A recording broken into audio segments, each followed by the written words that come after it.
오늘 함께 나누실 은혜의 말씀은 신약성경 누가복음 18장 15절부터 30절까지의 말씀입니다. 누가복음 18장 15절부터 30절까지의 말씀,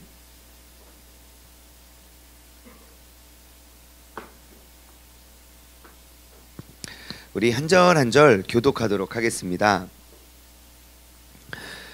사람들이 예수님께서 만져주심을 바라고 자기 어린 아기를 데리고 오매 제자들이 보고 꾸짖거늘 예수님께서 그 어린 아이들을 불러 가까이 하시고 이르시되 어린 아이들이 내게 오는 것을 용납하고 금하지 말라. 하나님의 나라가 이러한 자의 것이니라. 내가 진실로 너희에게 이르노니 누구든지 하나님의 나라를 어린아이와 같이 받아들이지 않는 자는 결단코 거기 들어가지 못하리라 하시니라. 어떤 관리가 물어 이르되 선한 선생님이여 내가 무엇을 하여야 영생을 얻으리이까? 예수님께서 이르시되 내가 어찌하여 나를 선하다 일컫느냐? 하나님 한 분 외에는 선한 이가 없느니라. 내가 계명 중에 아니 간음하지 말라, 살인하지 말라, 도둑질하지 말라, 거짓 증언하지 말라, 내 부모를 공경하라 하였느니라. 여짜오되 이것은 내가 어려서부터 다 지켰나이다. 예수님께서 이 말을 들으시고 이르시되 내게 아직도 한 가지 부족한 것이 있으니 내게 있는 것을 다 팔아 가난한 자들에게 나눠주라. 그리하면 하늘에서 내게 보화가 있으리라. 그리고 와서 나를 따르리라 하시니 그 사람이 큰 부자이므로 이 말씀을 듣고 심히 근심하더라. 예수님께서 그를 보시고 이르시되 재물이 있는 자는 하나님의 나라에 들어가기가 얼마나 어려운지 낙타가 바늘귀로 들어가는 것이 부자가 하나님 나라에 들어가는 것보다 쉬우니라 하시니 듣는 자들이 이르되 그런즉 누가 구원을 얻을 수 있나이까? 이르되 무릇 사람이 할 수 없는 것을 하나님은 할 수 있느니라. 베드로가 여짜오되 보시옵소서 우리가 우리의 것을 다 버리고 주를 따랐나이다. 이르시되 내가 진실로 너희에게 이르노니 하나님의 나라를 위하여 집이나 아내나 형제나 부모나 자녀를 버린 자는 현세 여러 배를 받고 내세의 영생을 받지 못할 자가 없느니라 하시니라. 아멘. 아멘. 아멘. 우리가 매일매일 큐티 말씀을 통해서 우리가 하나님의 말씀을 하루하루 내 삶의 오늘 하루를 살아가는 내 삶의 이정표로 우리가 살아가고 있는데 이게 얼마나 큰 은혜가 되는지 모릅니다. 예, 우리가 이 큐티의 운동을 우리가 하지 않았다면 매일매일 요즘 나이에 요즘의 상황에 맞는 말씀들만 우리가 찾아서 봤을 것인데 우리가 그 큐티 본문 주어지는 말씀을 가지고 우리가 묵상하고 살아가니까 오늘 나의 삶의 환경 속에서 우리를 이끌어 주시는 그 하나님의 섭리를 우리가 경험하게 됩니다. 오늘도 하나님께서 우리를 어떠한 말씀으로 어떻게 이끌어 가실지 우리가 기대함으로 오늘 또 말씀으로 이 말씀이 내 오늘의 삶의 이정표가 되어서 우리가 승리할 수 있는 복된 하루가 되길 주님의 이름으로 소망합니다. 오늘의 본문 말씀은 두 가지의 큰 가르침을 주고 있습니다. 첫 번째는 그 예수님께서 거하시는 그런 모든 곳, 예수님께서 가시는 모든 곳에는 많은 사람들이 늘 따랐죠. 근데 이제 그곳에서는 그 사회, 그 지역의 유지이고 또 중심이었던 그런 남자 어른들만 따랐던 것이 아니라 그 여자들도 많은 여자들도 따랐고요. 그리고 그 다음으로 이제 중요시 여겼던 그 어린 아이와 노인들도 많이 따랐음을 우리는 알 수 있습니다. 어린아이들이 따라갔습니다. 예, 그래서 이제 예수님이 있는데 그 엄마들이 어린아이들을 막 데리고 이제 오자마자 또 막 그곳이 많이 어수선하고 막 많이 떠들어지고 막 그렇게 분주해졌나 봐요. 그러니까 제자들이 여기서 이러시면 안 됩니다. 여기서 이러시면 안 됩니다. 그 예수님께 나오는 그 어린아이들을 제재를 시켰죠. 예, 그리고 그 다음에 주님께서 또 천국에 들어가기가 어떠한 사람들이 천국에 들어가는 사람인가, 천국에 들어가기 합당한 자가 누구인가라고 말씀하시면서 어떠한 관리가 또 예수님께 물어봅니다. 그래서 주님께서는 우리가 부자가 하늘나라에 들어가는 것이 그 낙타가 그 바늘 구멍에 들어가는 것보다 어렵다라는 가르침을 주시고 계십니다. 우리가 이 주어진 본문 말씀을 통해서 우리의 삶에 또 귀한 지혜를 우리가 얻기를 소망하는데요. 먼저 15절 말씀을 보면 우리가 두 가지 질문을 떠올릴 수 있게 합니다. 사람들이 예수님께서 만져주심을 바라고 자기 어린 아기를 데리고 오매 제자들이 보고 꾸짖거늘 그럽니다. 두 가지 질문이 떠올라요. 왜 어린아이를 데리고 갔을까요? 라는 것과 두 번째는 왜 제자들은 나오는 그 어린아이들을, 그러니까 다시 말해 어린아이들을 데리고 나오는 그 부모님들을 제재시켰을까요? 라는 질문을 우리가 하게 되죠. 첫 번째 질문의 답을 한번 달아보면 문화적으로 어린아이를 그 훌륭한 선생님들이 이렇게 오시면 그 어린아이들을 데리고 가서 그 훌륭한 선생님에게 축복 기도를 받는 것이 그 당시의 문화였습니다. 지금도 그러하죠. 아기가 태어나면 가장 먼저 교회에 와서 함께 축복 기도 받고 또 살아갈 수 있는 그러한 문화적인 특징에 의해서 어린아이들을 데리고 가서 우리 귀한 선생님 오셨으니까 우리가 기도를 받자, 우리가 축복을 받자라고 해서 데리고 갔었던 것으로 보여지고요. 그럼 왜 제자들은 꾸짖었을까요? 지금 이 당시의 주류는 남자들이죠, 남자들. 그리고 그보다 소외계층이 여자들이고 그 여자들보다 더 소외계층이 어린아이와 노인들입니다. 예, 그래서 그 어린아이들이 막 와서 또 예수님께서 말씀하시고 행하시는데 막 이제 막 떠들고 꽥꽥거리고 짹짹거리고 막 그러니까 방해가 됐던 것 같아요. 그러니까 여기서 이러시면 안 된다고, 빨리빨리 이러지 말라고 이렇게 하고 있는데 예수님께서 그 모습을 보고 이렇게 말씀하십니다. 16절. 예수님께서 그 어린아이들을 불러 가까이 하시고, 야 됐어, 일로 와봐. 옆에 이렇게 딱 앉히시고 이렇게 말씀하시죠. 어린아이들이 내게 오는 것을 용납하고 금하지 말라. 이유는 무엇입니까? 하나님의 나라가 이러한 자들의 것이니라. 하나님의 나라가 이러한 자들의 것임이니라 라는 것의 동의어가 그 밑에 17절에는 이렇게 기록되어 있습니다. 누구든지 그 이유로 하나님의 나라를 어린 아이와 같이 받아들이지 아니하는 자는 결단코 천국에 들어갈 수 없다 그래요. 다시 말해 하나님의 나라가 이 어린 아이의 어린 자의 것이니라 라는 그 가르침의 동의어는 뭡니까? 하나님의 나라를 이 어린 아이와 같이 받아들이지 않는 자는 결단코 천국에 갈 수 없다는 것입니다. 예, 정말 그 구원의 확신이 가장 훌륭하고 뛰어난 사람들, 그러한 부류들을 이렇게 나눠보면 아마 정말 그 어린 아이들의 모습이 아닐까 싶습니다. 그 어린 아이의 때 정말 세상 사람들은 다 없다 말해도 정말 천국과 지옥은 확실히 있다고 고백할 수 있는 그러한 순수한 믿음, 그 믿음을 가지고 있어야만 우리가 그 천국에 이르를 수 있다고 우리는 성경은 이야기하고 있습니다. 자, 성경에서 이야기하는 게 뭡니까?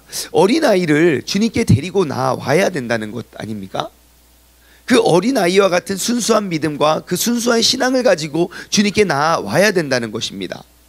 그러면 우리의 믿음과 우리의 신앙이 어린 아이와 같은 순수함을 가지고 우리가 어려서부터 주님을 알게 하고 어려서부터 주님의 말씀을 그대로 믿고 따라가는 믿음과 신앙을 우리가 닮아가야 되죠. 그런데 오늘은 그 어린 아이에 대한 그 단어에 더욱더 집중해서 우리가 함께 말씀을 살펴보기를 원하는데요. 여러분, 어린 아이를 주님께 데리고 나온다는 것, 그것이 얼마나 귀중하고 소중한 걸까요? 통계에 의하면요, 예수 그리스도가 우리의 구원자 되심을 영접하는 그 영접함의 퍼센테이지를 따져보니까요, 80%가 18세 이전의 그리스도를 영접한다고 합니다. 80%가 18세 이하 어린 아이 때 복음을 영접한 사람이 80%가 넘는다고 합니다. 그러니까 어려서부터 우리가 어린아이들을 이렇게 새벽부터 막 달달 볶아서 깨워서 새벽 예배를 드리게 하는 게 얼마나 귀중한지 우리는 알 수 있게 되죠. 여러분, 어려서부터 내가 신앙을 가지고 믿음 안에서 우리가 살아간다는 게 얼마나 중요하냐면, 세상의 가치관을 가지고 있은 이후에 아무리 하나님의 성경적 가치관을 가리켜도 벌써 우리는 옳고 그름을 내가 머릿속에 따지고 우리는 그것을 거릅니다. 그런데요, 어려서부터 교회 안에 믿음 안에 신앙생활 잘 하면서 나아갔던 그러한 아이들의 그 아이들을 우리가 이렇게 살펴보면요, 세상에 그냥 그런 지식이 딱, 세상의 가치관이 딱 들어오면 아, 그건 아니야 라고 딱 그런 거부감이 생깁니다. 제가 그거를 어디서 많이 봤냐면, 우리가 결혼을 할 때 신결혼과 불신결혼이 있잖아요. 그러니까 믿는 사람, 어려서부터 신앙생활을 쭉 믿음 생활을 잘 해오다가 결혼한 신결혼과, 그리고 내가 하나님을 알지 못하고 그냥 쭉 다른 가치관을 살다가 뭐 이렇게 예수님 믿으면, 그러니까 결혼하면서 혹은 연애하면서 교회를 다니는 사람들 있어요. 연애하고 결혼하면서 교회를 같이 안 다니는 사람도 있지만 아무튼 같이 다니는 사람을 이야기합니다. 그렇게 믿지 않는 사람과 결혼을 했어요. 불신 결혼을 딱 하고 나면 다른 것에는 그렇게 큰 차이 없습니다. 같이 신앙생활하고 같이 기도하고 같이 예배드리고 별로 문제되지 않습니다. 근데요, 자녀를 낳고 자녀 교육을 시킬 때 믿음에서 자라난 그 믿음의 가치관을 가진 부모와 그리고 세상적인 가치관을 가진 부모가 타협이 안 되더라고요. 그러니까 성경적 가치관과 그러한 세상적 가치관이 딱 부딪히니까요, 자녀 교육에 있어서는 그게 용납이 안 되고 타협이 안 되더라고요. 아, 그래서 어려서부터 믿음 안에 말씀 안에 자라는 게 이렇게 중요하구나. 우리는 그냥 뭐 믿음의 사람 만나라, 믿음의 사람 만나라, 그냥 그렇게 이야기하는 그냥 의례 예의상 하는 이야기가 아니라, 정말 그것이 나의 믿음과 나의 신앙을 지킬 뿐만 아니라 내 다음 세대, 그 다음 세대들에게 믿음의 유산을 남길 수 있는 정말 확실한 방법, 어려서부터 믿음 안에 말씀 가운데 어린아이를 길러내는 것입니다. 여러분, 우리가 우리의 다음 세대, 그 자녀들을 잃어버리면요, 우리가 이 기독교 역사, 이 한 세대를 잃어버리기는 너무너무 쉽습니다. 그렇기 때문에 오늘 이 시간 우리와 함께 예배드리고 있는 우리의 다음 세대, 특히 어린아이들이 있다면 우리가 격려하고 위로하고 칭찬하고 쓰다듬어 주고 이렇게 박수 쳐줬으면 좋겠습니다. 시작! 우쭈쭈 빨리 옆에 머리도 쓰담쓰담 해주고, 엉덩이도 토닥토닥 해주고, 어깨도 토닥토닥 해주고, 야, 진짜 네가 미래다. 오늘 본문 말씀의 예수님의 가르침은 무엇입니까? 어린아이들이 내게 오는 것을 용납하고 금하지 말라. 여러분, 우리가 믿음의 선배라면, 믿음의 전 세대라면 우리 그 다음 세대들이 신앙생활을 마음껏 할 수 있도록 우리는 다음 세대들에 대한 그 믿음의 열정과 신앙생활의 문을 활짝 열어주어야 됩니다. 교회 가면 뭐 모르겠어요. 요즘에는 더 교회가 더 귀중해진 시대가 된 것 같아요. 세상에서 가르칠 수 없는 그런 많은 부분들, 뭐 순결에 대해서도 그렇고, 그리고 예의 예절에 대해서도 그렇고, 그리고 부모를 공경하는 것에 대해서도 그렇고, 우리가 정말 성경적 가치관이, 그 동성 문제도 그렇고, 그러한 그 너무 세상의 가치관이 성경적 가치관과 너무 멀어진 사회를 살아가고 있기 때문에 더욱더 어려서부터 더욱더 많은 우리 성경적 가치관을 심어내길 소망합니다. 근데 제가 말씀을 묵상하는데 이런 생각이 또 들더라고요. 여러분, 한번 생각해 보십시오. 어린아이들이 내게 오는 것을 용납하고 금하지 말라, 이 말의 의미가 무엇일까요? 어린아이를 교회로 데리고 오는 걸까요? 여러분, 우리 다 지금 동의했잖아요. 우리 다음 세대들 믿음 안에 잘 키우자고. 여러분, 어린아이들을 내게 오는 것을 용납하고 금하지 말라, 이 뭡니까? 어린아이들을 교회에 데리고 오면 그게 금하지 않고 용납하는 겁니까? 그럼 교회 가면 예수님이 막 보여지십니까? 여러분, 교회 와서 예수님 많이 보십니까? 우리 어린아이에게 있어서 내가 주님 앞에 나아가는 그 주님은 누굴까요? 이 어린아이의 눈에 있어서 내가 알고 내가 믿는 그 예수님은 누구일까요? 바로 이 자리에 있는 우리입니다. 여러분, 내가 아무리 소중한, 아무리 귀중한 성경책, 그 귀한 말씀을 가지고 사람들을 전도해요. 이거 하나님의 귀한 말씀이니까 이거 보고 예수님 꼭 믿으세요 라고 이 성경책을 건네잖아요. 그러면 그 성경책을 받아드는 사람은요, 그 말씀 다 읽어보고 내가 하나님 믿을까 말까 고민하지 않습니다. 이 성경책을 전해주는 그 사람의 삶을 보고 내가 예수님의 모습을 봅니다. 다시 말해, 어린아이들이 내게 오는 것을 용납하고 금하지 말라는 가르침은요, 그 어린아이에게 예수 그리스도의 모습을 보여줘야 할 가장 첫 번째 1단계 1차원적인 선생님이 예수 그리스도의 모습을 가진 사람이 바로 이 자리에 있는 우리라는 사실을 여러분 꼭 기억하시기 바랍니다. 우리 어린아이에게 있어서 비춰진 예수님의 모습은 이럴 거야. 바로 그 아이와 함께 가정에서 살아가고 있는 우리 부모들의 모습이 바로 그 아이에게 비추어진, 가장 첫 번째로 비추어진 예수 그리스도의 모습임을 여러분 꼭 기억하시기 바랍니다. 우리 아이들이, 어린아이들이 내게 오는 것을 용납하고 금하지 말라, 이 단어의, 이 가르침의 의미를 여러분 다시 한번 기억하시기 바랍니다.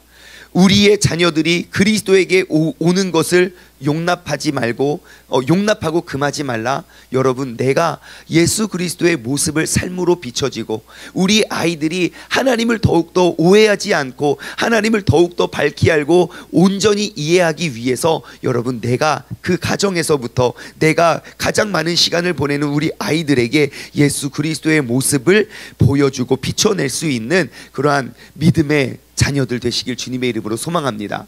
여러분, 한번 적용해 보십시오. 내가 예수 그리스도, 내 가정의 작은 예수 그리스도로서 나는 내 자녀에게 잘못 비추어지는 모습은 무엇인가? 내가 온전히 보여주지 못하고 온전히 가르쳐주지 못하고 그 예수 그리스도의 모습을 이해하지 못하고 오해하게 만든 모습들은 무엇인가? 여러분, 내 삶의 그러한 작은 습관들, 내 삶의 작은 그런 잘못된 부정한 것들을 여러분 오늘 이 하루를 통해 우리가 다시 한번 되돌려서 어린 아이들이 예수 그리스도에게 나아가는 걸 용납하고 금하지 않을 수 있는 복된 하루 되시길 주님의 이름으로 소망합니다. 그 천국에 관련돼서 주님께서는 더 부연 설명하십니다. 어떤 관리가 갑자기 물어봅니다. 이제 천국에 대해서 이제 물어보니까 어린 아이와 같이 믿어야 된다고 그러니까 이야기합니다. 선한 선생님이요, 내가 무엇을 하여야 영생을 얻습니까? 그러니까 지금 이 관리는 내가 무엇을 해야만 영생을 얻을 수 있다고 생각을 하고 있어요. 그리고 그 밑에 말씀을 읽어보면 정말 내가 영생을 얻기 위해서 모든 것을 행했던 사람, 다른 성경으로 비교해보면 마태 마가복음이랑 비교해보면 이제 그 청년, 부자인 청년, 임대 관리인 거예요. 그래서 우리는 이 사람이 그 71명의 산헤드린 공회원이 아닐까라고 이제 사람들은 보지만, 내가 영생을 얻기 위해 모든 것을 한 청년이 있습니다. 그 청년은 무엇을 했냐면 살인도 안 했고, 간음도 안 했고, 도둑질도 안 했고, 거짓 증언도 안 했고, 부모를 공경했던, 정말 우리가 봤을 때 너무너무 완벽해 보이는, 게다가 결혼도 안 했고 돈도 많아요.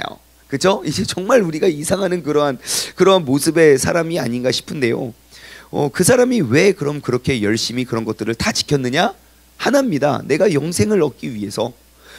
내가 무엇을 하여야 영생을 얻습니까? 내가 그 영생을 얻기 위해 모든 것을 한 사람입니다. 근데 예수님이 그럽니다. 22절, 예수님께서 이 말씀을 딱 들으시고, 야, 너에게 한 가지 부족한 게 있는데 내게 있는 것을 다 팔아서 가난한 자들에게 나눠줘라. 그러면 하늘에서 보화가 있고 그리고 와서 나를 따라라. 그러니까 예수님은 이 청년을 나의 제자같이 여겼던 것 같아요. 근데 여러분 잘 한번 생각해 보십시오. 예수님이 이 청년에게 내가 아직도 한 가지 부족한 것이 있으니 자, 이 한 가지가 무엇인지에 대해서 한번 생각해 봅시다. 내가 지금까지 열심히 지켜왔던 여러 가지 중에 한 가지일까요? 부족한 게, 이 청년에게 부족한 게 여러 가지 중에 한 가지일까요? 아니면 이 청년이 지금까지 지켜오지 못했던 정말 크고 중요한 그 한 가지일까요? 예수님이 말씀하시는 게, 다시 한번요, 이 청년이 천국에 가기 위해서 정말 많은 노력을 했잖아요. 예, 그러니까 여러 가지 내가 행했던 여러 가지 중에 한 가지가 부족한 걸까요? 아니면 여러 가지를 했지만 정말 중요한 한 가지를 한 가지가 부족했었을까요? 정말 중요한 한 가지라고 대답해 주셨습니다. 아마 가정에서도 그랬을 거예요. 그러면 그 한 가지가 뭔가요? 예? 재산이죠. 재산. 예. 그러면 이게 모든 사람들에게 적용되는 말씀일까요? 저 재산이 없는데요? 라고 말하는 사람에게 이 한 가지는, 그 사람에게는 작은 걸까요? 여러분, 지금 이 청년이 놓쳐버리고 잃어버린 정말 소중한 한 가지가 무엇인지를 봐야 됩니다. 이 청년에는 그것이 재산이고 누군가에게는 다른 우상일 수도 있습니다. 지금 이 청년이 잘못하고 있는 그 한 가지는 무엇이냐면 내 삶의 주인이 다른 거예요. 우리는 그것을 우상이라고 말하죠. 내 삶의 주인이 오직 하나님이 되지 못한 그것이 이 청년이 잃어버린, 놓쳐버린 부족한 그 한 가지임을 여러분 기억하시기 바랍니다. 오늘 이 시간 다시 한번 내가 천국에 이르기 위해 내가 내려놓고 내가 포기하지 못하는 나의 우상은 무엇인지 여러분 한번 점검하시기 바랍니다. 말씀 그대로라면 한번 보십시오. 지금 이 청년이 가장 시험에 들었던 대목이 어디일까? 제가 묵상을 하다 보니까 22절에 있더라고요. 너에게 한 가지 부족한 것이 있으니, 이 청년이 시험 들었던 대목이 바로 여기였을 것 같아요. 내게 있는 것을, 어떠한 단어일까요? 예, 다라는 단어입니다. 아마 다라는 단어가 없었다면 이 청년 할렐루야 아멘 내가 구제하겠습니다 하고 가서 적당히 팔고 또 선행을 했을 거예요. 왜요? 내가 천국을 얻기 위해서. 근데 이 청년에게 시험이 들고 그 밑에 23절, 그 사람이 큰 부자임으로 이 말씀을 듣고 심히 근심하더라. 이 청년을 심히 근심하게 만든 그 원인은 뭐냐면 다라는 단어더라고요. 적당히 팔고 적당히 순종하고 적당히 하는 것 말고 주님께서 내게 요구하시는 건 그 모든 것입니다. 다시 말해 내 삶의 모든 것의 주인은 하나님이시고 나는 그 모든 것의 종이 되는 그러한 우선순위, 여러분 인생의 주인과 그 종의 관계를 우리가 온전히 회복하고 온전히 세울 때에 우리는 그 천국을 이루고 누리며 살아갈 수 있는 믿음의 사람이 됨을 여러분 꼭 기억하시기 바랍니다. 오늘 이 아침에 우리가 다시 한번 다짐하길 원합니다. 여러분 하나님의 온전한 종이 되셨습니까? 아니면 하나님을 여러분의 종으로 세우고 살아가십니까? 여러분에게 있어서 우리가 진정한 하나님의 종이 되지 못하는 그 한 가지는 무엇입니까? 여러분 오늘 하루의 삶을 통해서 내 삶에 내가 내려놓지 못하고 하나님을 따르지 못하게 하는 그 소중한 한 가지, 내가 그 한 가지를 다 내려놓아 하나님이 내 삶의 주인 되시고 나는 그분의 철저한 종이 되어 주님 앞에 엎드림으로 나아갈 수 있는 믿음의 복된 하루, 복된 사람 될 수 있도록 되기를 주님의 이름으로 축원합니다. 함께 기도하겠습니다. 하나님 아버지 감사합니다. 오늘 이 아침에 우리를 주님 전으로 불러주셔서 우리가 영원히 누릴 그 하늘나라, 그 천국에 우리가 어떻게 이르르고 또 그 천국을 어떻게 소개하고 가르쳐야 할지 주님의 말씀을 가르쳐 주심에 너무너무 감사합니다. 아버지 하나님, 어린 아이를 주님 앞에 나아옴을 우리는 막아서 박아서는 사람이 되지 않길 원합니다. 아버지 하나님, 이것은 단지 어린 아이들을 혹은 어린 아이와 같은 신앙을 가진 사람들을 교회에 많이 끌고 와라 라는 개념이 아닌, 정말 내가 눈에 보이지 않는 예수 그리스도의, 작은 예수 그리스도의 모습이 바로 나의 말이고 나의 행동이고 나의 삶이 되어서 그들에게 예수 그리스도의 모습을 더욱더 밝히 알고 보여줄 수 있는 그러한 믿음의 사람이 바로 이 자리에 오늘 함께 예배드리는 우리 모두가 되게 하여 주시고, 또한 아버지 하나님, 우리가 그 천국을 소망하며 나아가기 위하여 내가 무엇을 해야만 하는 그 행함의 노력이 아닌 내 삶의 주인이 오직 예수 그리스도, 그 하나님의 말씀이 내 모든 가치관의 주인이 되게 하여 주옵소서. 그로 말미암아 이 세상에 내가 모든 것들을 잃어버려도 낭망하지 않고, 내가 다 팔아도 우리는 정말 그 천국을 얻어낼 수 있는 그 큰 은혜를 우리가 발견하게 하여 주옵소서. 이제는 우리 주 예수 그리스도의 은혜와 아버지 하나님의 무한하신 사랑하심과 성령님의 교통하심이 우리가 다 잃어버려도 오직 예수 그리스도 한 분만으로 만족할 수 있는 진정한 믿음으로, 우리의 어린 아이와 같은 믿음과 신앙에게 예수 그리스도의 진정한 믿음을 보여주길 소원하는 사랑하는 우리 세종 중문 가족들 머리 위에 이제로부터 영원토록 함께 하시길 간절히 축원하옵나이다. 아멘. 다 같이 두 손을 번쩍 들고 주님의 이름을 3번 힘차게 부르짖고 합심하여 기도하시다가 자유롭게 돌아가시겠습니다. 기도하겠습니다. 주여